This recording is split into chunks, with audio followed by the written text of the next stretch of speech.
The night did not begin with war. It began with silence, the kind that waits, watching, knowing something irreversible is about to happen. Moonlight flooded the narrow stone bridge, turning steel to silver and breath to mist. Below, the river roared like a warning no one intended to heed. They met in the center. Two figures. Two enemies. Two bloodlines that had spent generations learning how to destroy each other. She moved first, fast, precise, a blade cutting through the cold air with lethal certainty. He met her without hesitation, steel colliding with steel in a flash of light that shattered the silence completely. The clash was immediate, violent, relentless. Every strike carried history. Every step echoed with inherited hatred. They fought like they had been taught to, like the other was something to be ended, not understood. She was fury shaped into motion. He was control sharpened into instinct. They circled, closed in, broke apart, again and again, neither yielding, neither faltering. The bridge trembled beneath them, as if the world itself was bracing for the outcome. And then, a moment, a single, impossible moment where everything stopped. Her blade hovered at his throat. His hand locked around her wrist. Breath met breath. Eyes met eyes. And something shifted. Not in the air. Not in the world. In them. It struck like lightning beneath the skin. Sudden, undeniable, wrong in every way that mattered. A pull neither of them had chosen. A recognition neither of them wanted. The kind of truth that doesn't ask permission. The kind that destroys everything it touches. They should have finished it right there. They should have followed instinct, history, loyalty. Instead, they hesitated. And in that hesitation, the war changed. Because the enemy in front of them was no longer just an enemy. It was something far more dangerous. Something the moon had already decided. Two sworn enemies. One unbreakable bond. And a war that was never meant to survive either of them. There is a particular kind of silence that only exists just before war. Not the soft silence of a sleeping village, not the reverent hush of a temple at dawn. This silence was the kind that had teeth. The kind that crouched low in the chest and waited. The kind that lived in the half-second between a wolf baring its fangs and the moment it lunged. That was the silence hanging over the Greyvale Gorge on the night everything changed. The moon was full. Of course it was full. The moon never did anything quietly. She hung in the sky like a great silver eye, watching with the particular amusement of someone who already knows how the story ends and has decided to enjoy every excruciating moment of it. The gorge below her was carved deep into the earth, its stone walls painted bone white by her light, the river threading through its belly black as ink and twice as cold. Wind moved through the pine trees on the ridge above like breath through a giant's lungs. And in the center of the gorge's narrow stone bridge stood two wolves. One of them was Lydia Thornvale. She was the alpha's daughter of the Thornvale Pack, the most feared pack in the Northern Territories, and she was currently bleeding from a cut above her left eyebrow, which was doing absolutely nothing to improve her mood. She stood 6 feet tall in her human form, dark-skinned, dark-eyed, with hair pulled back in a war braid that had mostly come undone in the fight. Her armor was leather and iron, stamped with the thistle sigil of her house. She held a short blade in her right hand and an expression on her face that would have made a lesser man simply lie down and accept his fate. The other wolf was Lancelot Crane. He was the second son of House Crane, heir to the Ironmore Pack's military command, and he was currently bleeding from 3 separate places, his shoulder, his side, and what appeared to be a rather impressive gash across his jaw. He had the kind of face that women had started wars over, not that he'd ever been modest enough to pretend otherwise. Tall, broad-shouldered, pale as birchwood, with close-cropped dark hair and silver eyes that caught the moonlight like 2 coins tossed into a wishing well. He held a long sword in his left hand, his right arm hanging slightly. The shoulder wound was worse than it looked. He also wore the expression of a man who, despite his current predicament, was still somehow finding this mildly entertaining. They had been fighting for 11 minutes. Lydia knew this because she had been counting. Counting helped her think. Counting helped her not do something she would regret, like removing Lancelot Crane's very pretty head from his very arrogant shoulders. "You are running out of places to bleed from," she said. Her voice was low, even the kind of voice that did not bother to raise itself because it had never needed to. Lancelot looked down at himself with the detached curiosity of a man reviewing a financial ledger. "I've got a few left," he said. "I'm rationing." That is not the response of a man who understands the gravity of his situation. "And that," he said, tilting his head slightly to the left, "is not the tone of a woman who expected this fight to last this long." Lydia's jaw tightened. He was not wrong. She had expected to be done in 4 minutes. 5 at the outside. The Crane Boy, and she had called him that in her head for 3 years.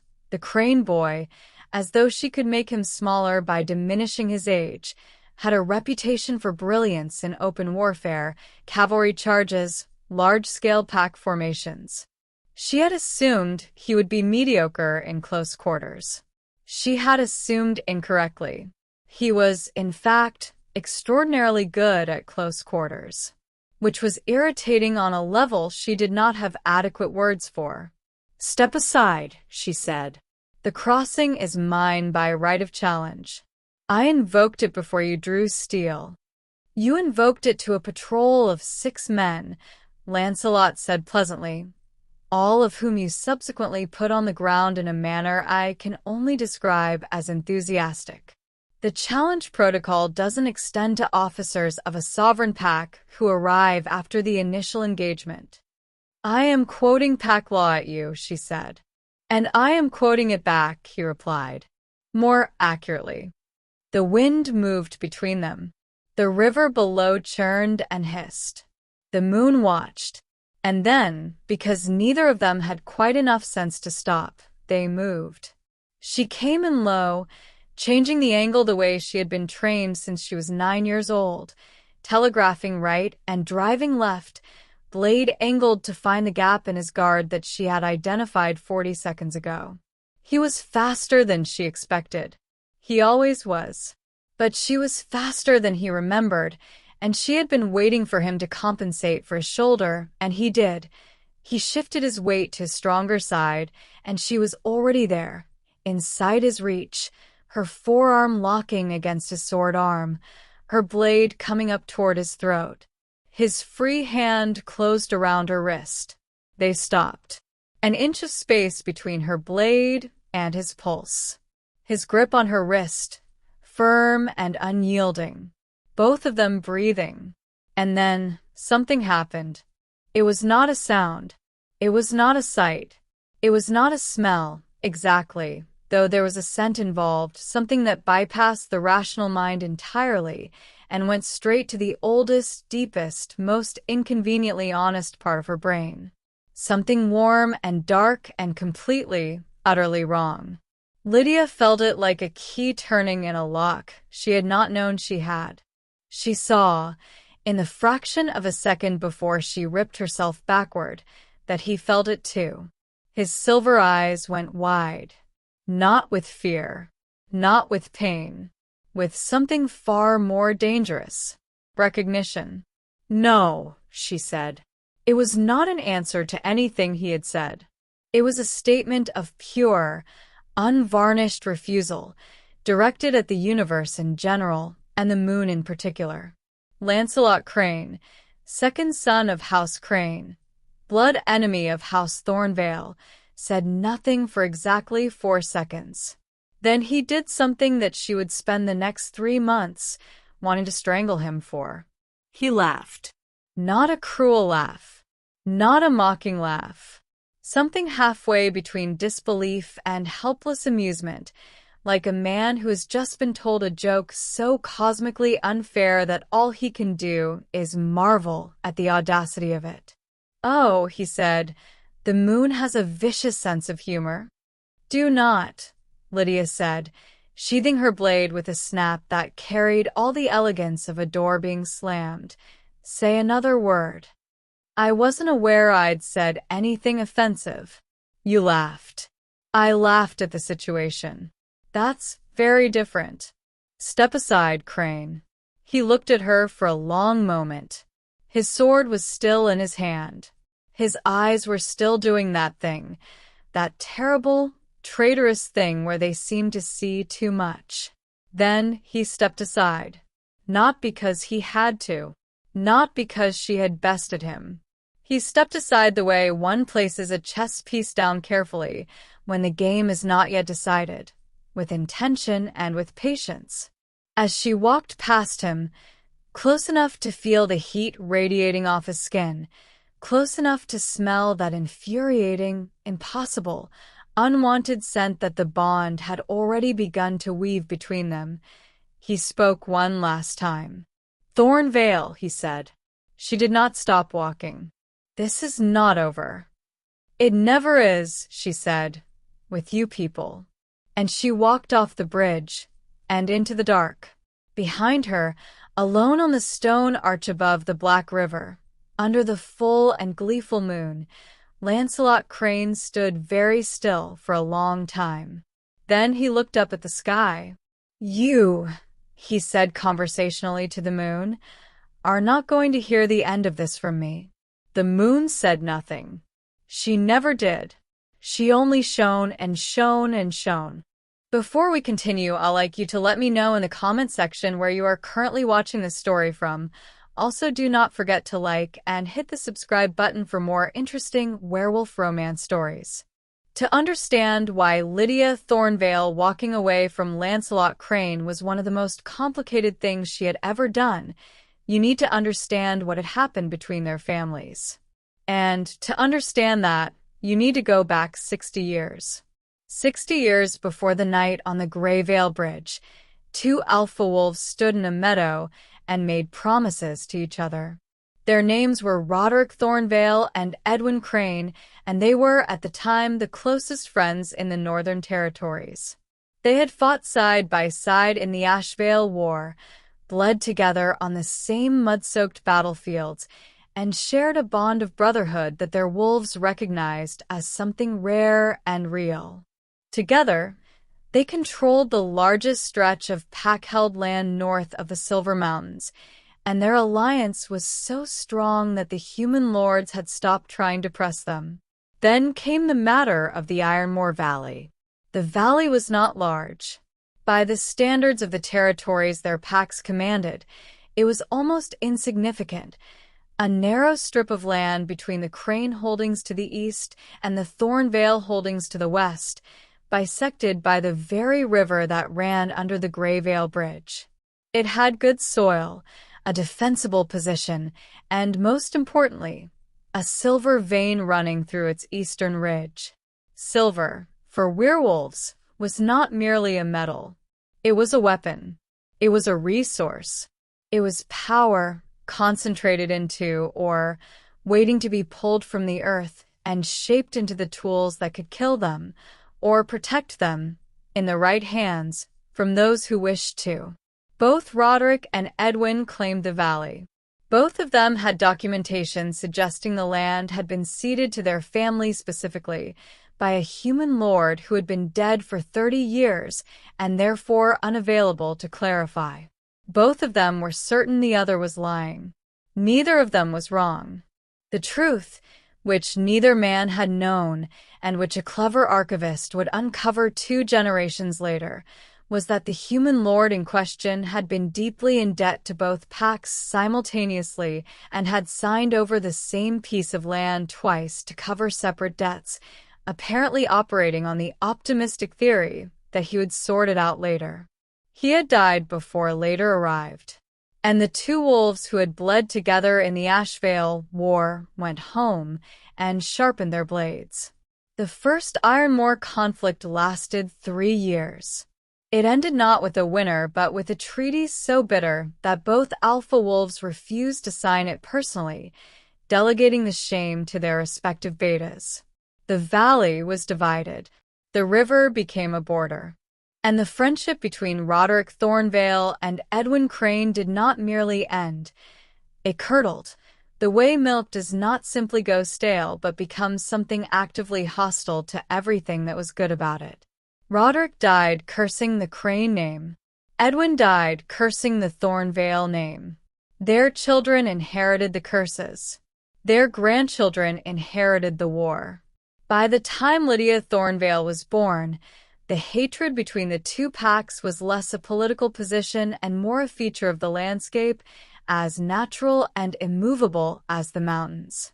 She had grown up hearing Crane use the way other people used profanity, as a general expression of contempt, of disgust, of something irrevocably broken. She had learned to fight partly because fighting was the Thornvale way, and partly because somewhere across a river there were cranes. By the time Lancelot Crane was born, his father Aldwin Crane had elevated the rivalry to something approaching academic devotion. He kept records, detailed records, of every slight, every border incursion, every Thornvale wolf who had ever breathed in the direction of Crane territory and found it disagreeable. He reviewed them on occasion the way other men reviewed maps, looking for weaknesses, planning approaches, annotating margins. Lancelot had grown up in that house. He had also, quietly and privately, found the entire business exhausting. Not because he liked the Thornvales. He did not know any Thornvales personally enough to form an opinion, which was itself rather the problem. He found the devotion to inherited fury wasteful in a way that had gotten him into considerable trouble with his father at least twice. He was a military man, practically minded, and he believed that feuds which had outlived their original purpose were a drain on resources that could be used for something useful.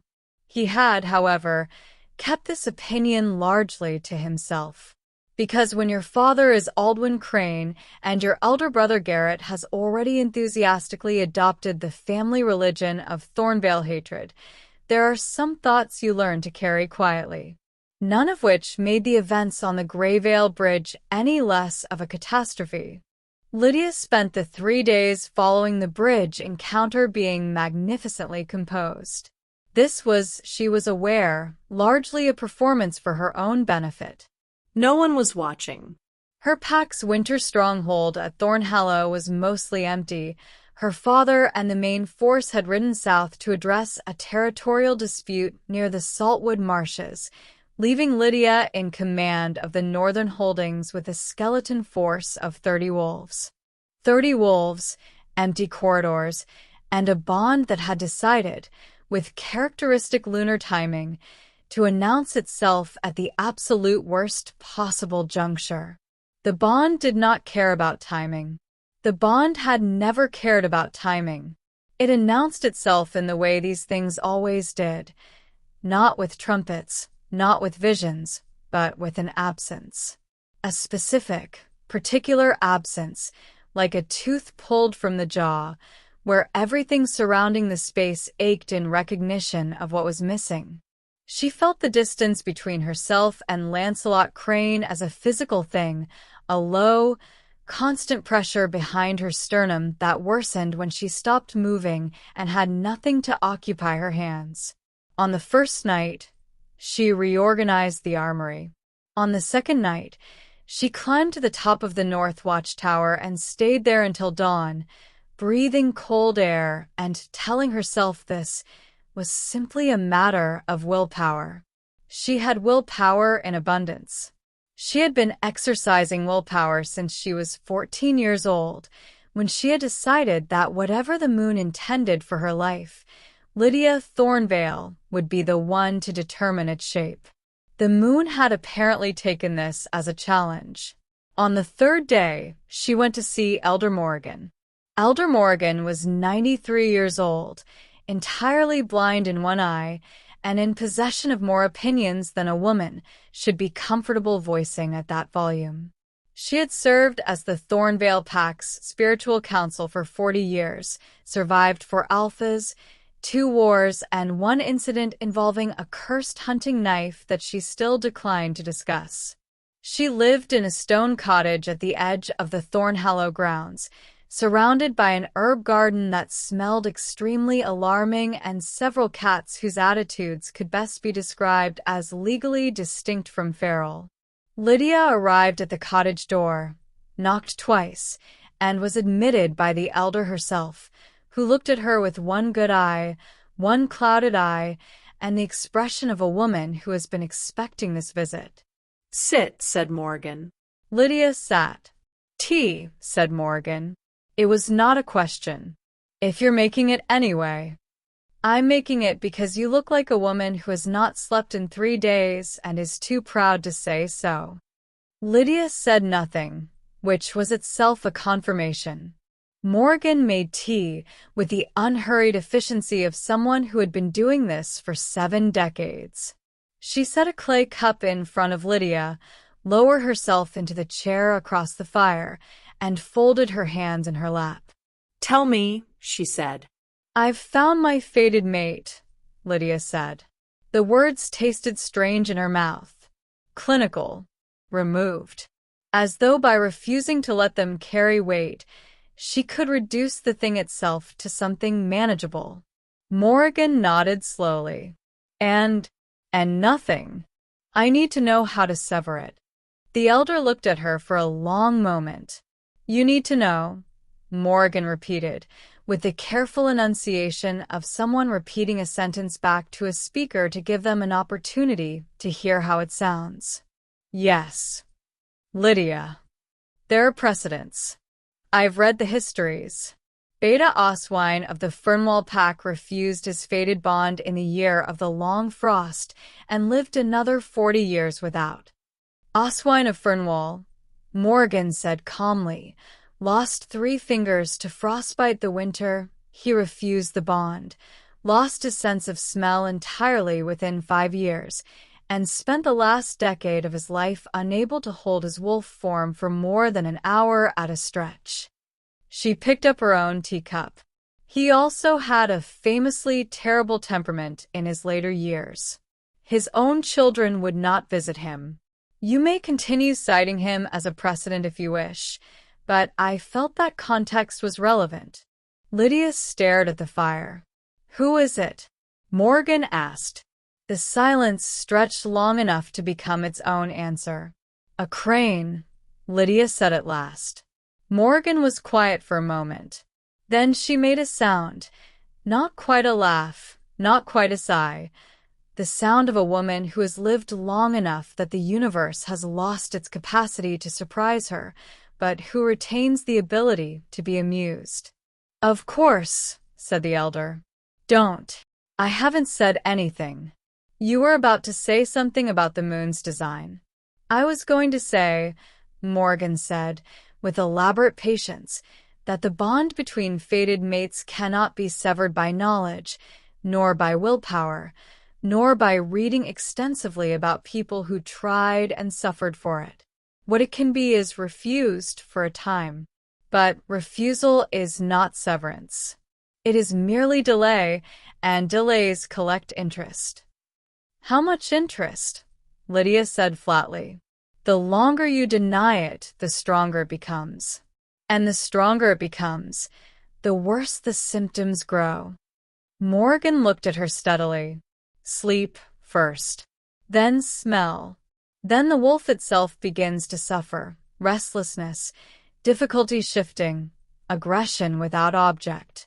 Not unlike what you're already experiencing, I imagine, given the state of the armory. Lydia chose not to answer that. I need to think, she said. Think quickly, said Morgan. The moon does not wait. Across the Ironmore Valley, approximately 40 miles east-southeast of Morgan's firelit cottage, Lancelot Crane was doing the military equivalent of what Lydia had done to the armory. He had been awake for 2.5 days. He had personally reviewed, reorganized, and in 3 cases completely restructured the strategic command protocols for the Eastern Border Patrol, a task that his second-in-command, a broad, weathered wolf named Aldrich Forres, watched with the expression of a man who knows better than to ask but is deeply curious. On the evening of the second day, Forres had appeared in the command tent with a bowl of venison stew and the look of someone making a welfare check. "You're doing the thing," Forres said. "I am reviewing protocols," Lancelot said, without looking up. "You reorganized Patrol 7 twice. They are confused. They should be adaptable." "They are confused," Forres repeated, "because in the second reorganization, you moved their eastern checkpoint to a position that doesn't exist." Lancelot looked down at the map. He had, in fact, marked a checkpoint in the middle of the Greyvale River itself. There was a pause. "That's a drafting error," he said. "Of course it is," Forres said, setting the stew down. "Lance, what happened at the bridge?" It was not phrased as a question because Forres had known Lancelot Crane for 12 years, had served under him for 8 of those, and had learned that asking Lancelot questions directly was approximately as effective as asking a river to change course. Statements, however, occasionally produced results. Lancelot was silent for long enough that Forres had already picked up his spoon when the answer came. "I met my fated mate," Lancelot said. Forres put the spoon down. "Congratulations," he said, in a tone calibrated to function as either celebration or condolence depending on subsequent information. "It's Lydia Thornvale." Forres was quiet for a long time. "Ah," he said. "Yes. The Alpha's daughter." "The same. Who you were fighting?" "I am aware of the circumstances, Forres." "On the bridge." "Yes. She stabbed you." "She cut me." "There's a distinction." "Does the wound feel differently because of the distinction?" Lancelot looked at him. Forres picked his spoon back up. "Right." "What are you going to do?"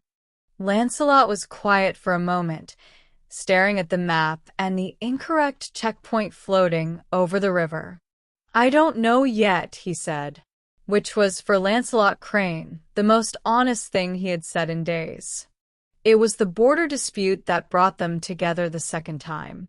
Not the long-standing Ironmore dispute that was old and slow and moved through the pack councils the way glaciers moved through valleys, which is to say imperceptibly and with considerable damage over time. This was a new problem, immediate and sharp, arising from the fact that a human lord named Percival Westing had decided that the current state of Thornvale Crane hostility represented an opportunity. Lord Westing controlled the Saltwood, a stretch of southern marsh that neither pack could comfortably manage. The terrain made large wolf forces difficult to deploy, and the human settlements there were too numerous to ignore. For 20 years, both packs had maintained a loose non-aggression understanding with Westing. They stayed out of the Saltwood. Westing stayed out of their mountains. What neither pack had noticed, what no one had noticed, because they had been too busy watching each other, was that Westing had, over the course of the past 4 years, been quietly extending his influence northward. New roads, new settlements, a hunting lodge here, a garrison fort there. Nothing aggressive enough to constitute a provocation on its own. Everything, taken together, constituting a careful encirclement. A courier arrived at Thornhallow with the news on a gray Tuesday morning. Westing had moved troops to the northern Saltwood, within 3 miles of the Thornvale grazing territories. And a second courier, which Lydia found considerably more alarming, arrived from the east. The Crane garrison at Iron Moor had been put on alert for the same movement along their southern border. Westing was moving on both of them simultaneously. And if two packs that had been at each other's throats for 60 years could not set their quarrel aside long enough to address a common enemy, they were both going to lose territory. Which was how, on a cold morning 8 days after the Greyvale Bridge encounter, Lydia Thornvale found herself standing in the small stone chapel of the neutral border village of Carwick, waiting for Lancelot Crane to arrive for a meeting she had spent the entire 2-day ride desperately wishing she had sent someone else to. She had not sent someone else. She was the senior Thornvale officer on the northern side. It would have been a dereliction of duty. She had made a list during the ride of all the reasons it was strategically appropriate for her to attend personally, and she had made the list very long and very detailed, and she had not once in any item on the list mentioned the ache in her sternum that had been present for 8 days, and that intensified now as she felt, not heard, not saw, simply felt, the way you feel a fire when you face away from it, that he was close. The chapel door opened. He came in out of the cold, shaking rain from his cloak, and stopped when he saw her. A beat of silence. "Thornvale," he said. "Crane," she said. They looked at each other across 8 feet of stone floor and 60 years of inherited hatred, and something that was considerably more complicated than either. He looked, she noticed against her will, rather worse than she had last seen him. Not injured. The wounds from the bridge had healed wolf-fast, as they always did. Tired. Not the ordinary tired of a man who needed sleep. The other kind, the kind that came from the inside. He noticed her noticing, and she saw the precise moment he decided not to mention it. She respected that. "Sit," she said. He sat, across the chapel's small wooden table, and folded his hands in front of him with the careful deliberateness of a man who has been practicing looking normal. "Westing," he said. "Westing," she agreed. "He's flanking both of us." "Yes. He's been planning this for at least 4 years. I have documentation suggesting longer," she said. "My archivist found land transfer records going back 7 years. He's been systematic." Something shifted in Lancelot's expression, not quite admiration, more like the recognition one tactician gives to another. "Your archivist is better than mine," he said. "I'll pass that along. She'll be delighted. She dislikes you all on principle. All Cranes. All people who are not me or her, largely. She's very committed to the work." A pause. "Not unfriendly. What are you proposing?" he asked. "A joint response," she said. "Coordinated troop movements from both sides to demonstrate that Westing cannot exploit our division. He's counting on us to refuse to cooperate. If we cooperate, his entire strategy collapses." He was quiet. She watched him think. She hadn't expected to find it interesting, watching him think. He was still, when he was working through something, none of the restless energy that characterized him in motion. He had good stillness, the kind that meant something was happening inside it. "Our respective alphas will object," he said. "My father is 3 days south. Your father is 4 days east. By the time either of them can meaningfully object, Westing will have finished what he started." She met his eyes. "Or we wait for their counsel and cede the initiative." Another pause. "You've already worked out the positions," he said. "I have suggestions." "Of course you do." And there it was, the faintest edge of that amusement. It was not, she noted, unkind. He was not laughing at her. He was laughing at the situation the same way he had on the bridge. As though the absurdity of this, 2 enemies sitting at a chapel table, speaking practically, was a thing that deserved to be acknowledged. She produced a folded map and spread it across the table. For the next 2 hours, they planned. It should have been difficult. 60 years of enmity should have infected every exchange, should have made cooperation a grinding, painful process of negotiation and suspicion. And there was suspicion. There were moments when she chose her words carefully, when she watched his hands on the map to see if he was marking false positions, when she caught him doing the same with her. Old instincts. Inherited instincts. But under the instincts, under the inherited war, was the other thing. 2 wolves who were very good at what they did, who thought in similar shapes, who occasionally finished each other's tactical sentences before they were complete, and then sat back and experienced the small, private discomfort of having done so. At one point he said, "If you split the western contingent here," and she said, "and hold the ridge position." Yes, I had the same thought. They both looked at the map for a moment. "We would be insufferable," he said, "if we were on the same side." "We're not on the same side," she said. "No," he agreed. "We're absolutely not." The rain outside had stopped. Through the chapel's small window, the afternoon light came in sideways and pale. The bond hummed between them, low and constant, like a string stretched between 2 points, vibrating with the nearness of what it had been waiting for. Lydia rolled the map up. "We move at dawn Thursday," she said. "Coordinated as discussed. No communication through standard channels. Westing has informants in the border villages. I'll send a runner to your eastern post with the final positions." "Agreed," he said. She stood. He stood. 8 feet and 60 years between them again. "Thornvale," he said. "Don't," she said. "I wasn't going to say anything about the bond." She looked at him. "I was going to say," he continued, with perfect equanimity, "that you have the map.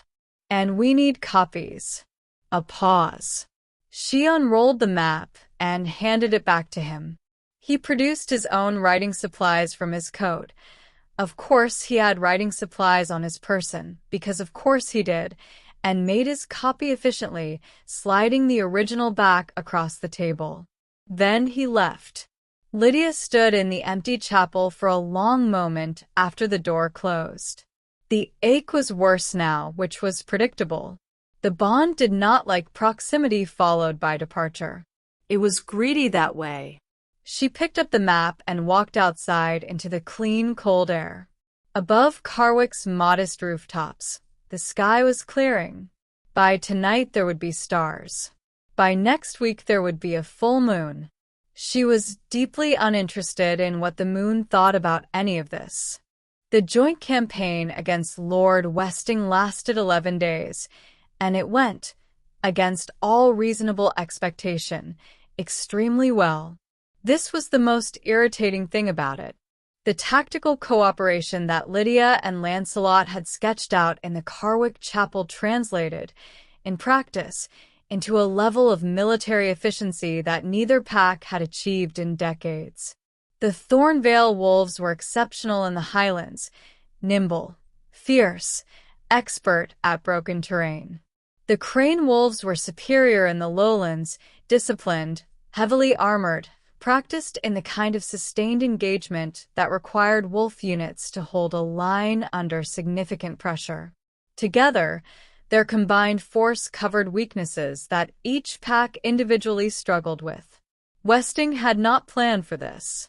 Westing had, in fact, planned for the exact opposite, for the 2 packs to be so consumed with watching each other that his encroachment would go unchallenged long enough to become irreversible. When his scouts reported the Thornvale banners and the Crane banners moving in parallel, coordinated formation toward his northern garrisons, his response had been to send a dispatch to his southern allies requesting urgent assistance. The southern allies were 4 days away. He had 11 days. It did not go well for Lord Westing. The campaign required Lydia and Lancelot to be in relatively close proximity for most of its duration. Not the intimate proximity of the chapel, command proximity, the kind where two officers are present at the same briefings, reviewing the same reports, moving through the same operational territory.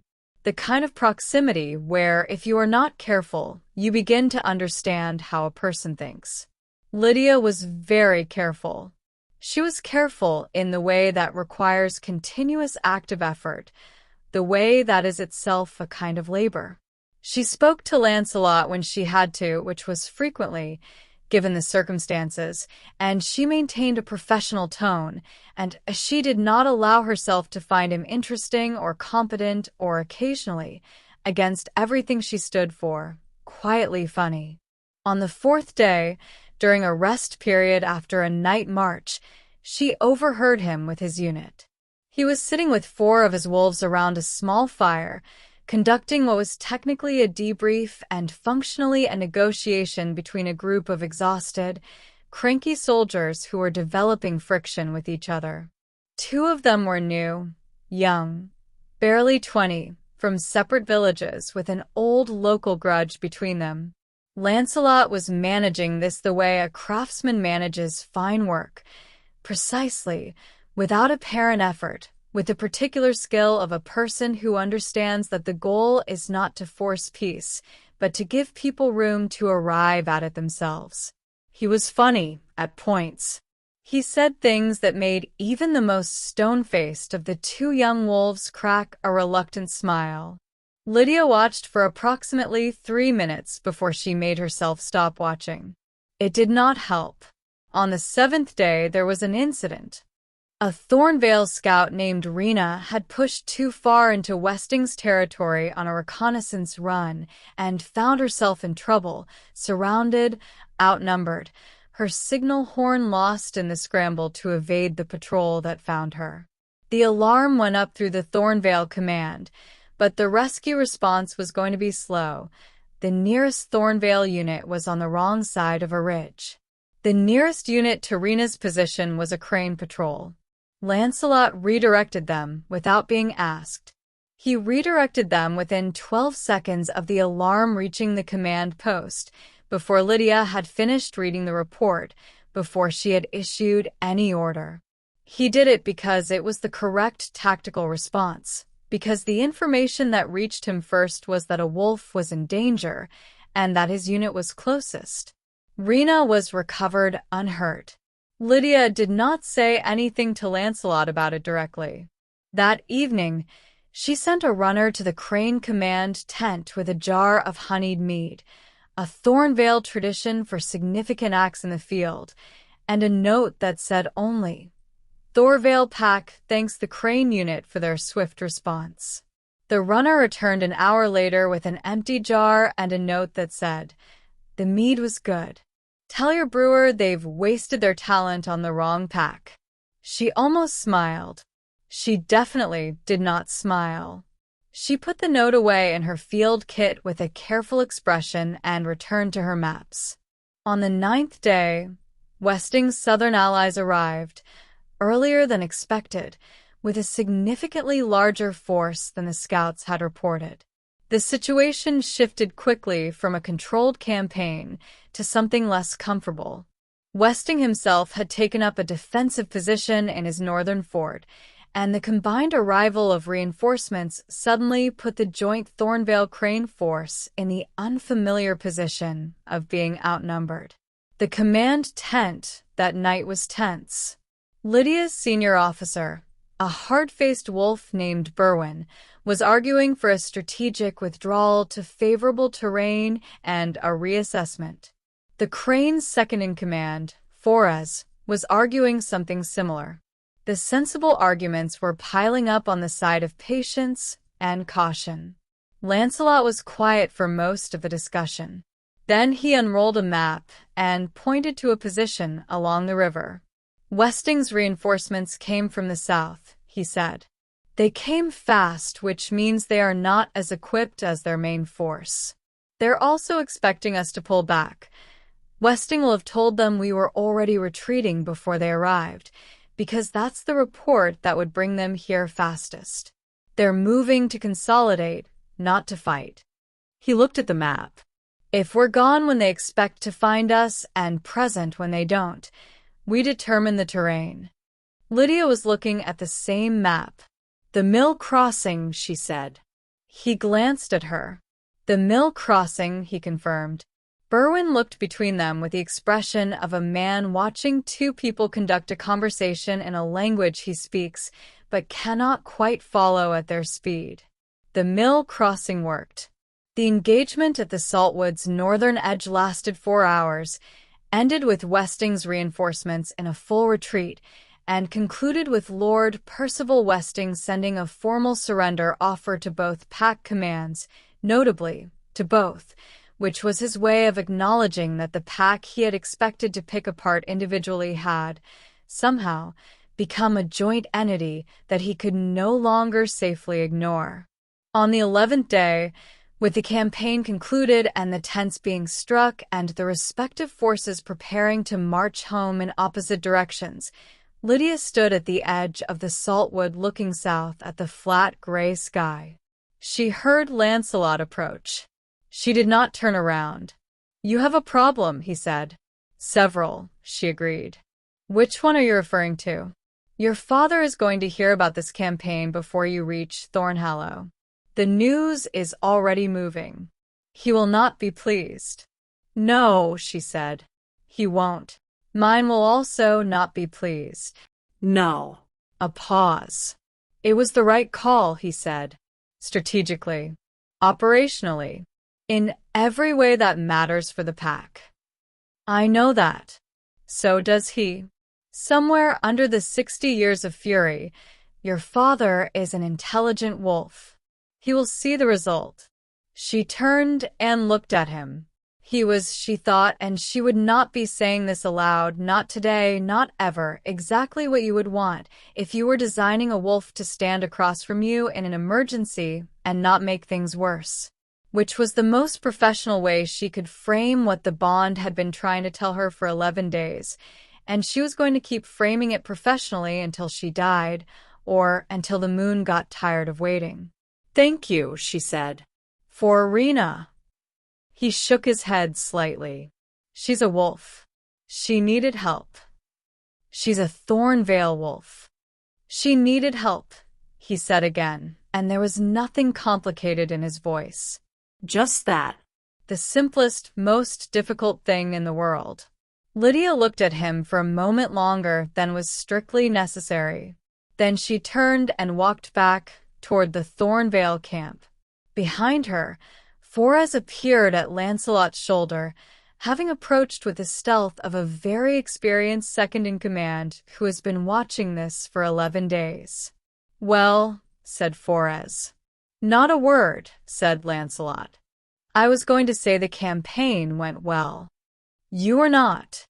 "I was going to say the campaign went well," Forres repeated, with admirable conviction, "and that the mill crossing was very clever, and that you've been doing a thing with your face for the past 11 days that I'm choosing to categorize as professional focus."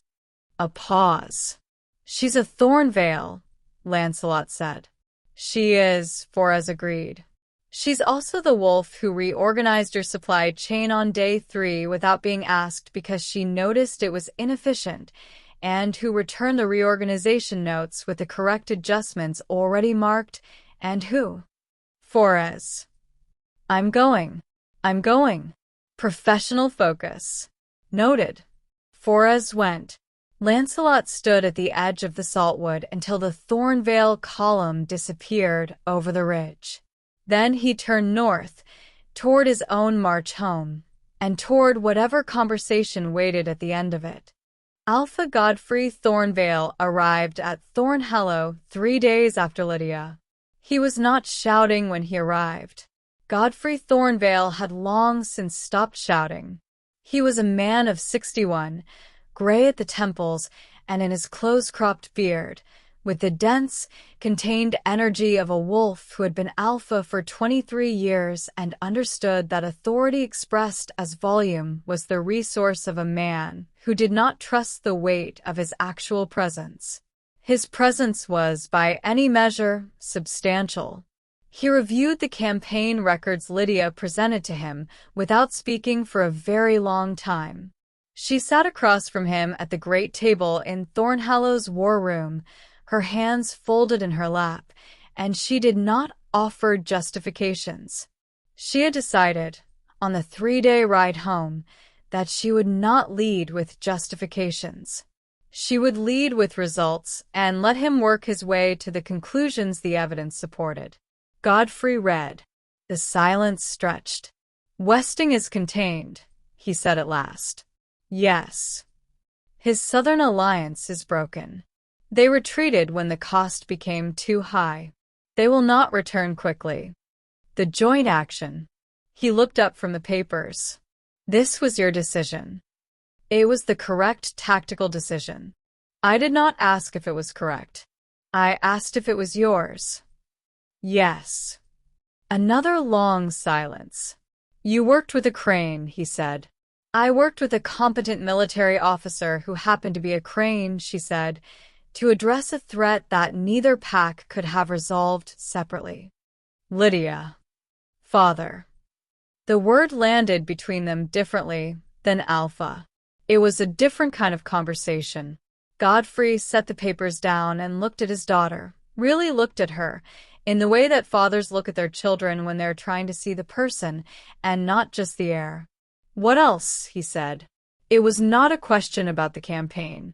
She met his gaze. 23 years of Alpha. 61 years of life. He had known loss and war and the particular grief of a man who buried his mate when his daughter was 11 years old and had been raising a future Alpha alone ever since. He was not, she had always known, a foolish man. He was a man who had been shaped by his inheritance and had not yet found reason to question the shape. "Nothing that affects my fitness for command," she said. "That is a very carefully worded answer." "It is the accurate one." He looked at her for a long moment. "Tell me about Crane," he said. "The man, not the campaign." She was quiet. "Lydia, I have known you for 26 years. I know what your careful silences mean. Tell me about the man." So she told him. Not everything. Not the bond. Not yet. Not in those words. Not when she had not fully decided what to do with it herself. But she told him about the bridge. About the chapel. About the campaign. She told it plainly. The way she told everything, without embellishment, and she watched her father's face as she did. He did not interrupt. When she was done, he was quiet for a long time. "He redirected his patrol for your scout," he said. "Yes." Without being asked, without any formal request or negotiation. He simply did it. Godfrey looked at the fire. "His father," he said carefully, "is not that man." "No," she agreed. "He isn't." The Alpha looked at his daughter across the table, and for a moment there was something in his face that was not the Alpha and not the father but the man, the 61-year-old wolf who had buried his mate and raised his child and held his pack together through 2 conflicts and who, somewhere under all of it, still remembered what it felt like to be 26 and certain and in love. "Be careful," he said finally. She nodded. "I mean it, Lydia. Not careful the way you are careful in the field. Careful with yourself, with what you allow yourself to want." "I know," she said. "He is still a Crane. I am aware. And his father." "Father." She met his eyes. "I know who his father is. I know who his family is. I am not asking your permission. I am not telling you a decision. I am simply," she stopped, breathed. "I am telling you what is true." He looked at her for a long moment. Then he stood and crossed to her and put his hand on her shoulder the way he had when she was 11 years old and standing at her mother's grave and trying very hard not to cry. "You are more like her than you know," he said quietly. She said nothing. "She would have done something inconvenient and correct," he said. And then she would have been entirely unmoved by my opinion about it. She sounds sensible, Lydia said. He almost smiled. She was infuriating, he said, with a warmth that had never entirely left his voice in 26 years. She was completely infuriating. 4 days east, in the Crane's stronghold at Ironmoor, a different conversation was taking place with considerably less warmth. Aldwyn Crane did not lead with records or silence. He led with a full hour of speaking. Lancelot stood through it with the practiced stillness of a man who has stood through this before, whose face has long since learned to be a room that lets the storm in and sits quietly until it passes. Aldwyn was, in many ways, everything his son was not. He was passionate where Lancelot was contained, voluble where Lancelot was quiet, quick to grievance where Lancelot was quick to strategy. He was not a bad man. Lancelot had never believed his father was a bad man, but he was a man who had built his identity so thoroughly around an old wound that he had forgotten there was a man underneath it. 3 generations, Aldwyn was saying, moving around the great hall with the kinetic energy of a wolf in a pen. 3 generations of this pack have held that line, Lancelot. Your grandfather, your uncle, myself, we have paid in blood and territory and time for every inch of what we hold against the Thornvales, and you ride into their arms. I rode into a coordinated military action against a common threat, Lancelot said, with a Thornvale woman giving orders. No one gave orders to anyone. It was a coordinated campaign. She commanded her force. I commanded mine. We operated in parallel, with shared objectives. And how very cozy, Father. It was not loud. It was simply final, in the way that Lancelot's voice could occasionally become, not aggressive but immovable. Look at the results. The campaign reports are in front of you. Westing's advance is stopped. The Southern Alliance is broken. We have territorial security that we did not have 3 weeks ago. Tell me which part of that outcome I should have declined. Aldwyn looked at him. The part, he said, where you did it with them. Lancelot was quiet. The pack does not fight alongside Thornvales, Aldwyn said. That is not sentiment. That is policy. That is 60 years of careful boundary keeping that ensures we are not slowly absorbed into. We're not being absorbed, Lancelot said. We're not being outmaneuvered, or managed, or politically compromised. We won a campaign. Efficiently. With minimal losses. He looked at his father across the table. 3 men, Father. We lost 3 wolves in the entire Saltwood engagement. Do you know what the last time we fought a territorial campaign of that scale was? The Coldbrook incursion, 6 years ago. We lost 31. Silence. The difference, Lancelot said, was the joint force. More silence. She is her father's daughter, Aldwyn said at last. She is herself, Lancelot said quietly. Whatever that means to you. His father looked at him with the particular expression of a man who is hearing something he doesn't want to hear and suspects, in the oldest part of himself, that it is true.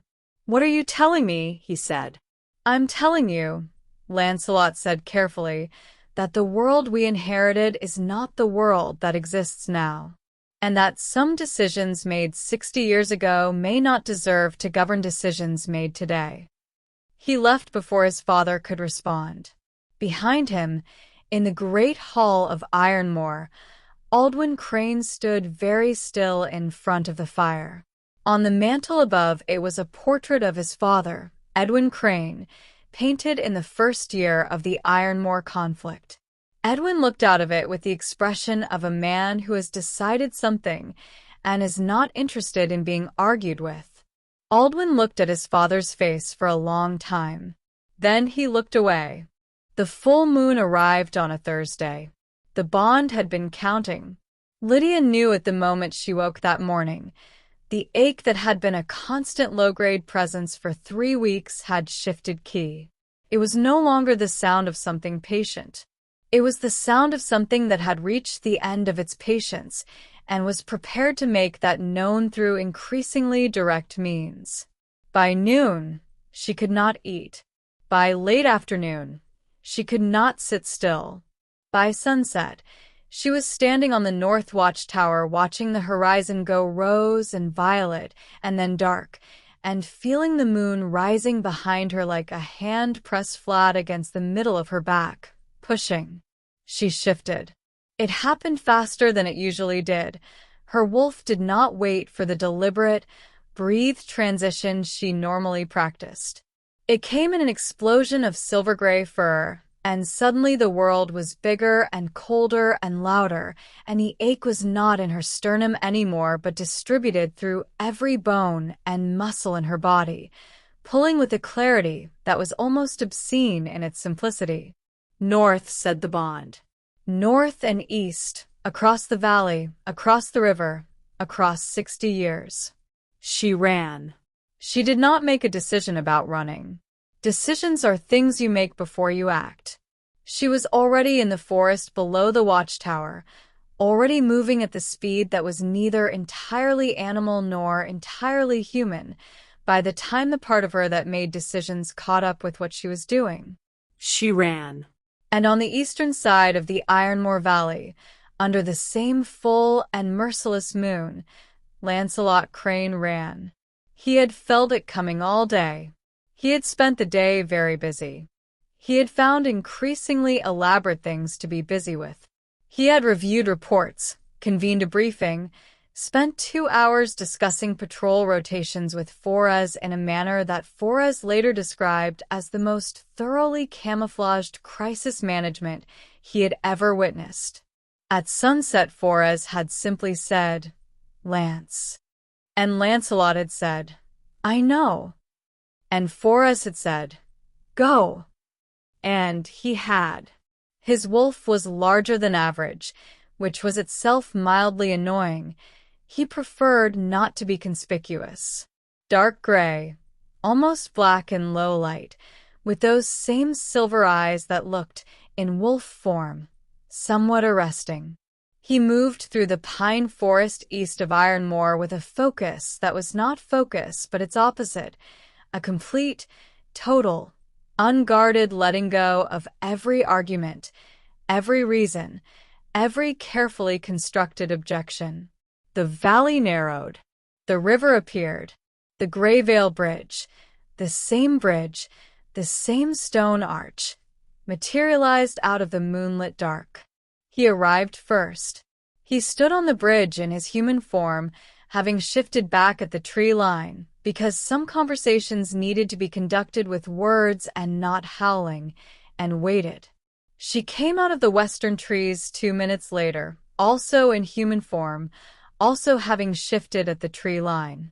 She was still in partial disarray from the run, hair loose, cloak half-fastened, looking like a woman who had absolutely not intended to be here and was prepared to be very dignified about the fact that she was. They looked at each other across the bridge. The same bridge, the same moon, the same space between them. "This doesn't resolve anything," she said. Her voice was careful, still carrying the shape of control even now. "The feud is still real. Our families are still." "I know," he said. "This doesn't erase 60 years. I know that too." "You infuriate me," she said, with a conviction that was entirely genuine. "You are arrogant, and you think quickly in ways that are extremely inconvenient, and you have better stillness than anyone who is as aggravating as you should have." He looked at her for a long moment. "You," he said, "reorganized my supply chain without telling me. You returned it with the corrections already marked and no note. You just corrected it and gave it back. It was inefficient. You didn't say anything about it. Saying something about it would have been condescending. Fixing it was faster." That, he said, is either the most considerate thing anyone has ever done with my operational logistics or the most arrogant. It was practical. It was both, he said. That is what I mean. She was very quiet for a moment. We are going to make everything significantly more complicated, she said. Yes, he agreed. Our fathers will be furious. Both of them. The pack councils will have opinions. Many opinions, he said, loudly held. The moon, she said, has an extraordinarily poor sense of timing. He looked up at the sky. She saw the corner of his mouth move, that quiet, helpless amusement that she had found insufferable and had somehow, in the past weeks, stopped finding insufferable. She really does, he said. Lydia walked across the bridge. She stopped when she was close enough that the bond sang, not the aching strain of distance, but something else entirely, something that settled. Close enough that she could see in the moonlight that he looked as tired as she did, and as relieved as she did, and as completely, hopelessly convinced as she was. She did not say anything romantic. She was not, in general, a person who said romantic things. What she said was, "If you tell anyone I ran across the valley, I will deny it completely, and my wolf will back me up." And he said, very quietly, "I ran too." And that was that. It would be tidy to say that everything resolved itself in the weeks that followed. It would be the kind of ending that sits clean and complete, with all the rough edges smoothed away. It was not tidy. It was the opposite of tidy. What it was real. Godfrey Thornvale's reaction when Lydia told him, fully, this time, the bond and everything attached to it, was a long, complex silence followed by the observation that the moon had never, in his 61 years, demonstrated adequate consideration for the timing of her decisions. He was not, in the end, as opposed as he could have been. He was not joyful. He was not reconciled to the Cranes, not in any simple sense. But he was, beneath the alpha and the feud and the 60 years, a father who had watched his daughter carry enormous weight with extraordinary dignity, who had seen in her eyes the particular weariness of a person who has been refusing something that costs them to refuse. And he was a wolf who understood, at the most fundamental level, what the fated bond meant, who it came from, what refusing it did. He had been present when Beta Oswine of the Thornvale Pack began to lose his fingers. He had been 22 years old, and he had never forgotten it. "What do you need from me?" he said at last. And Lydia, who had prepared for resistance and not for this, for the quiet, exhausted generosity of a father choosing his child over his inheritance, was quiet for a moment. "Time," she said. Room to do this carefully, without it becoming a political event before it's had a chance to be anything else. He nodded. And, she said, eventually, a conversation with Aldwyn Crane that doesn't involve anyone drawing steel. Godfrey looked at her. That, he said, will require somewhat more preparation. Aldwyn Crane was a harder negotiation. Lancelot spent the better part of 2 weeks in a series of conversations with his father that ranged from volatile to icily polite to something that was, slowly and painfully, beginning to resemble honesty. Aldwyn was a man accustomed to knowing what was right. He had built 60 years of certainty around the Thornvale question.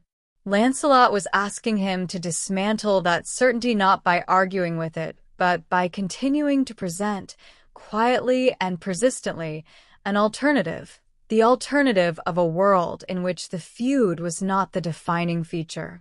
It was the campaign records that eventually reached Aldwyn, not because of what they proved about tactics, because of the 3 wolves. 31 versus 3. He looked at those numbers for a long time. "You did this," he said to his son, late on a gray evening in the Ironmore Hall, his voice stripped down to something almost unguarded. "You genuinely did this." "We did," Lancelot said. "Together." Another long silence. "Your grandfather," Aldwin said slowly, "was a man who chose a piece of land over a friendship. I have spent my entire life defending that choice because I loved him." He looked at the fire. "I do not think I ever asked myself whether the choice deserved defending." Lancelot said nothing. He had learned over a lifetime when to let his father think. "I want to meet her," Aldwin said at last. "When you're ready." "I said I want to. I did not say I was ready." He paused. "I also want it noted that I reserve the right to find this entire situation profoundly inconvenient." "Noted," Lancelot said. "And I still think the original documentation supports our claim to the Eastern Ridge." "I know, Father." "That is not." "I know," Lancelot said, and there was warmth in it. "It is not resolved.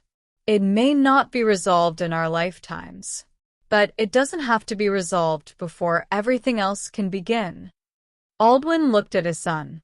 He was 64 years old, and he had been angry for so long that he was no longer sure, in some moments, where the anger ended and the man began.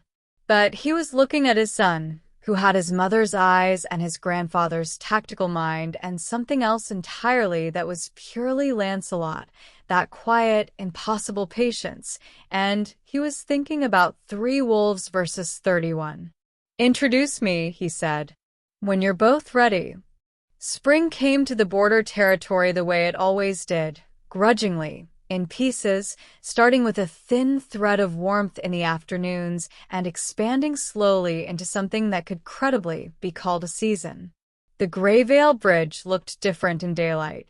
Lydia had only ever seen it at night, once in winter, once in deep autumn, and there was something almost disarming about seeing it in the ordinary gray-gold light of a March morning, the river below running fast and cold with snowmelt, the stone arch gray and unremarkable and stubbornly present.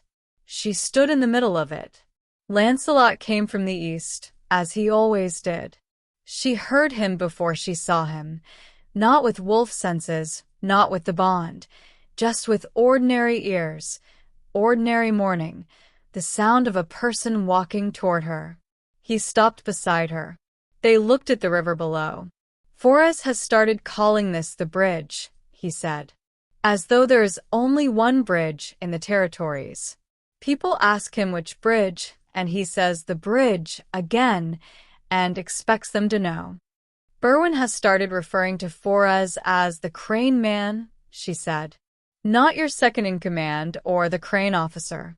Just the Crane Man, with a level of specific affection that he would be very embarrassed to have pointed out. They would be furious if you told them. Furious and absolutely unable to deny it." The river ran. A bird called somewhere in the pines above the gorge. Somewhere, 60 years ago, 2 wolves had made a decision that had cost everything. Somewhere ahead, not tidy, not resolved, still jagged in places and unfinished in others, was everything that came after. "The Joint Council is in 2 months," she said. "Yes. Your father is prepared, in the sense that he has prepared a list of every Thornvale grievance from the past 60 years and intends to present it formally." She looked at him. "He also," Lancelot added, "spent 3 evenings last week reviewing your father's counterpart list, which apparently Berwin sent ahead as a courtesy." "Berwin sent your father documents." "Your Berwin sent my Aldwin documents." She stared at the river. "They are going to be completely insufferable together," she said. "They are," he agreed, "going to hate each other with a comprehensiveness that will require coordination and regular scheduling. Like a hobby." "Exactly like a hobby." She was quiet for a moment. "It will work," she said. Not as reassurance to him. as a thing she had decided. The way she decided most things, with weight, with care, with the kind of certainty that came not from absence of doubt, but from having looked the doubt in the eye and chosen anyway. He looked at her. "It will take years," he said. "Yes." "There will be days when it's terrible." "Yes." "Our fathers will require enormous amounts of management." "I have prepared for this." "Of course you have," he said, and there was that warmth, the helpless, unguarded warmth that had been growing in him since the chapel at Carwick, since the mill crossing, since the night they both ran across the valley and arrived at the same bridge and chose the same thing at the same time. "You've probably prepared a list." "I have prepared several lists." "May I see them?" "When they're complete." "And when will they be complete?" "When the work is done," she said. "So probably never." He laughed that laugh. The one from the bridge on the night they met, the one that had infuriated her, the one that she now knew was not mockery, but its exact opposite. A man who laughs because the thing is real, because it matters, because joy and helplessness and gratitude can sometimes only come out sideways. Above them, the morning sky opened. The moon was long gone, dissolved into the ordinary blue of a spring day. She was not watching. Or perhaps she was, in the way the moon watches everything, not present, not visible, but responsible, the way architects are responsible for houses long after the scaffolding comes down. She had always known.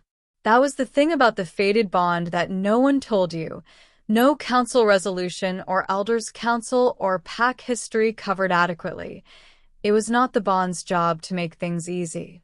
Easy was not the point. The moon did not braid two wolves together because she thought their lives would be simple. She braided them together because she had looked at everything they were, all of it, the fierceness and the stubbornness and the old wounds and the inherited wars and the willpower that had kept them apart for 3 weeks while the pull of it nearly undid them both, and decided that this specific combination, these two specific people, was capable of something that neither of them could do alone. Not peace.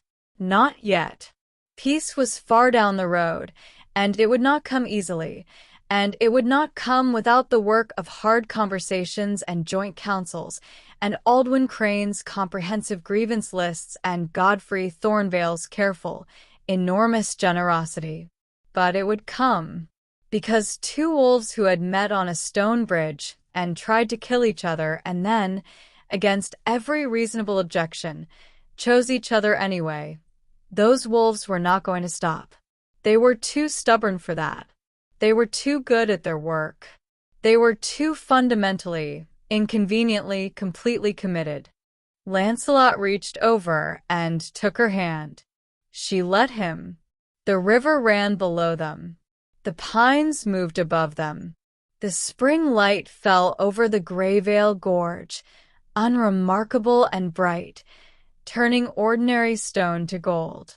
"What time is the first council session?" she said. "Midday." "Then we have 3 hours." "We do," he said. "Tell me about the Eastern Patrol restructure." "Forrest sent a summary I want to discuss." "You," he said, "are reviewing my patrol reports. They're in my operational area." "They are in my operational area." "The border is ambiguous," she said, with perfect serenity. He was quiet for exactly 1 second. "Then, I restructured the checkpoint rotation." "I saw. Tell me why." And he did. And she listened. And the bridge held them both, as it had always held everyone who crossed it. Enemies, allies, lovers, strangers. Wolves who were all of these things at once. The moon, wherever she was, in the blue depth of the morning sky, shone on. She always did.